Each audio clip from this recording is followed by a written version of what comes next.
সরকারের মাত্র ৫ মাসে সবকিছু অলৌকিকভাবে বা রাতারাতি বদলে যাবে এমনটা মনে করার কোনো কারণ নেই বলে মন্তব্য করেছেন বিএনপির মহাসচিব ও স্থানীয় সরকারমন্ত্রী মির্জা ফখরুল ইসলাম আলমগীর।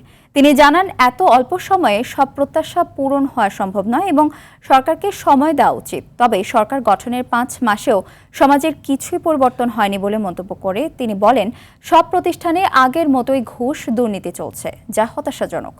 ভোল পল্টে এখন সবাই জুলাই যোদ্ধা হয়ে গেছে, এরাই বেশি অপকর্মে লিপ্ত বলেও মন্তব্য করেন তিনি। সকালে ডিএফপি মিলনায়তনে জুলাই শহীদ দিবসের আলোচনা সভায় তিনি এসব কথা বলেন। মির্জা ফখরুল ইসলাম আলমগীর আরও বলেন, একমাত্র প্রধানমন্ত্রী তারেক রহমান চেষ্টা করছেন সমাজ পরিবর্তনের। জুলাইয়ের আকাঙ্ক্ষা বাস্তবায়নে একমাত্র আশার আলো তারেক রহমান। মন্তব্য করে তিনি বলেন, তার হাতকে শক্তিশালী করতে পারলেই জুলাইয়ের সফলতা আসবে।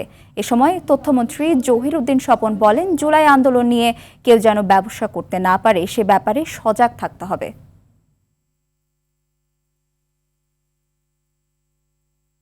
আমরা জুলাইকে নিয়ে যেন তেমনি কোনো একটি লাভজনক প্রকল্পের কোনো উদ্যোক্তাকে দেখতে না পাই।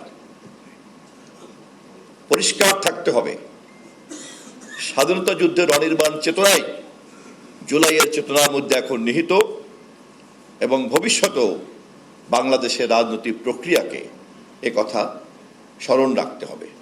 এখন পর্যন্ত সেটা আমি দেখছি না আমাদের মধ্যে, কিন্তু আশাবাদী এই কারণেই যে আমি পরিবর্তন দেখছি একজন মানুষের মধ্যে, সেটা তারেক রহমান সাহেব। তিনি চেষ্টা করছেন, তিনি নতুন নতুন নজির স্থাপন করছেন এবং সেই নজিরকে যদি আমরা সামনে নিয়ে যাই সবাই মিলে, তাহলে আমার মনে হয় যে হয়তো পরিবর্তনটা হবে।